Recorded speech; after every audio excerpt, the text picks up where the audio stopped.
And now my daughter has a question to ask me from the back of the camera. Let's listen to her. So you mentioned that miracles never attracted you. I understand that praying to God is good because you eventually will figure out how to get out of your problems. But why don't miracles attract you? Because they can make your life simple, right? So Okay. Miracles indeed can make your life simple. Your spiritual progress also, it can enhance much faster than what you are trying yourself. And in material life also, your desires and wishes will be fulfilled by miracles. This is what I have heard about happening in other people's lives.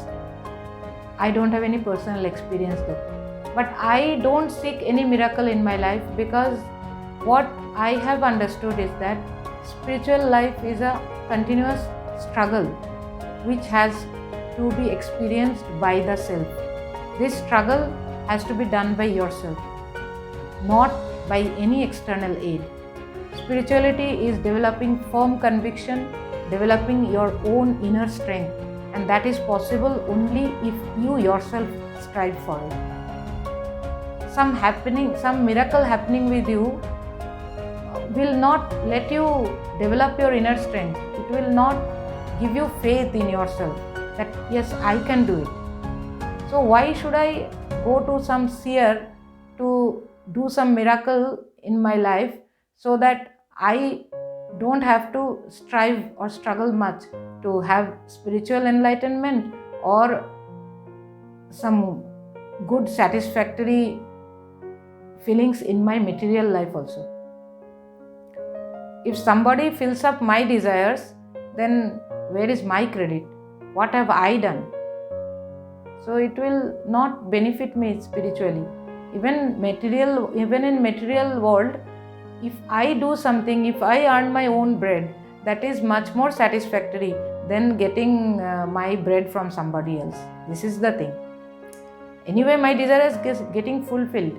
But if I get it from someone else, if I get it through some other means, then it does not give me satisfaction. After all, in spiritual life or in material world, satisfaction is the last word. Whatever I am doing, it is for my own satisfaction. A guru in spiritual path does not do any miracle. He or she shows the way. To explore yourself, to discover your inner strength, he will show you the way up to some certain extent. He will light a lamp and will show the way, and then he will disappear.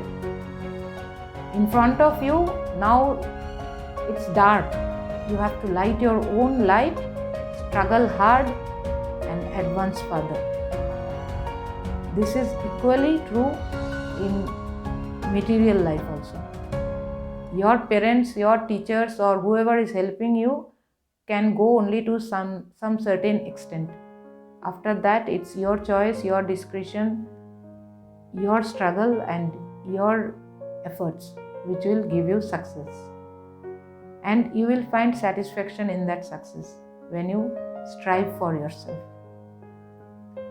So this is the difference between a miracle happening and a self-effort in spirituality. I think you have another question you may ask. okay, thank you. While you were talking about this, while I understood what you meant, I had one more question.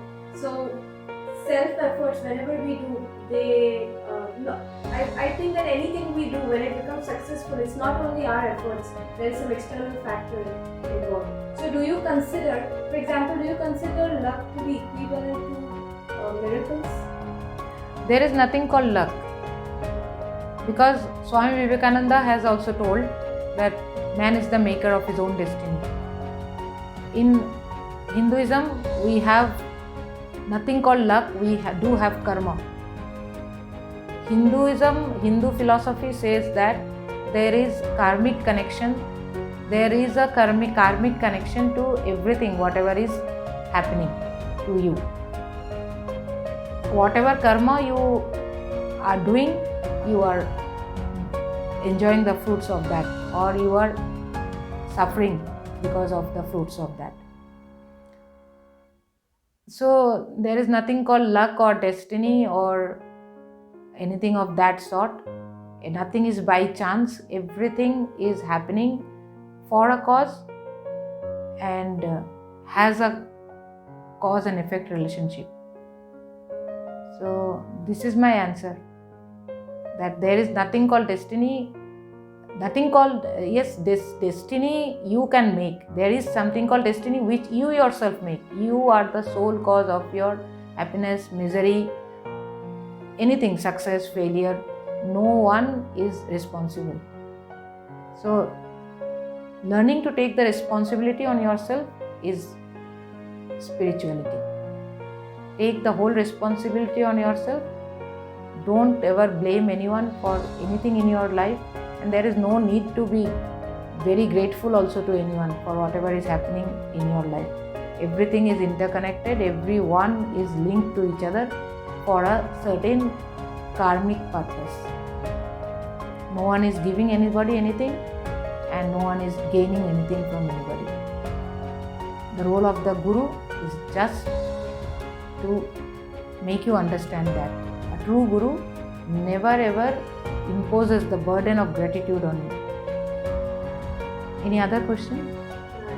Thank you for this answer as well. I don't know if this question will make sense or not, but you said that we should bear the complete responsibility of all our actions, be it good or bad, failure or success.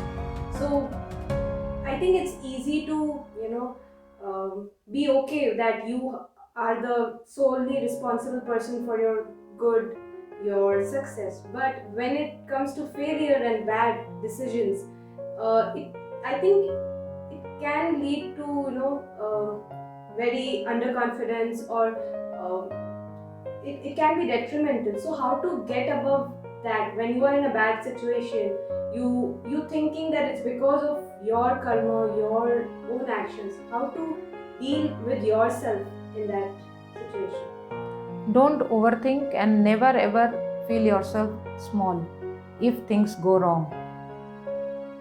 These things are going wrong according to your perspective. Your perspective may be very narrow, but it does not mean that you are wrong. The way you are looking at the failure or at the happening, whatever it is, it may not be proper. You yourself are perfect, your situation is perfect, everything around you is perfect, and you should know that. And to give you the knowledge that you are perfect, you are evolved, nothing is wrong with you. Even if something wrong happens with you, then also you are not to be blamed for it. This is what spirituality teaches you. A guru helps to show you this path, that you are complete and you are perfect in yourself. And when you think that you are complete, you are perfect, then your brain will also work in such a way that there will be nothing wrong. You will not do anything wrong. You will never fail in life. Failing and succeeding in life is a relative perspective. It is perceived by others or by us. But there is nothing called success or failure in spirituality. Just accepting the whole in totality, this is what spirituality teaches us. Of course, there will be low times in your life or high periods also. You may sometimes feel very low and sad, dejected. Sometimes you may feel euphoria, you may feel very happy. You may sometimes have success in worldly endeavors, sometimes failure. All these are very ephemeral, and you should not be bogged down by all this, because you are a perfect being, you are whole, you are in totality with all your imperfections. Accept how you are and all your situations are. And when you feel sad, you accept that moment also. And yes, I have every right to feel sad because these are my emotions. I am not separate from my emotions. And don't try to forcibly be happy. Anything you try to force upon yourself will result only in disaster. Never ever force yourself into anything. If you are having a low moment, you feel it. Feel it with all the intensity. And when you are happy, feel it with all the intensity. And then you will gradually get over all these ephemeral emotions by concentrating your mind in your Guru and your chosen deity. The more you will feel connected to them because they are perfect beings. Your chosen deity is a perfect being. So that's why he or she is your chosen deity. You are searching for your own perfection in them. In your chosen deity, you are searching for yourself, your perfect self. So Guru will guide you to tread on this path of perfection to reach your chosen deity.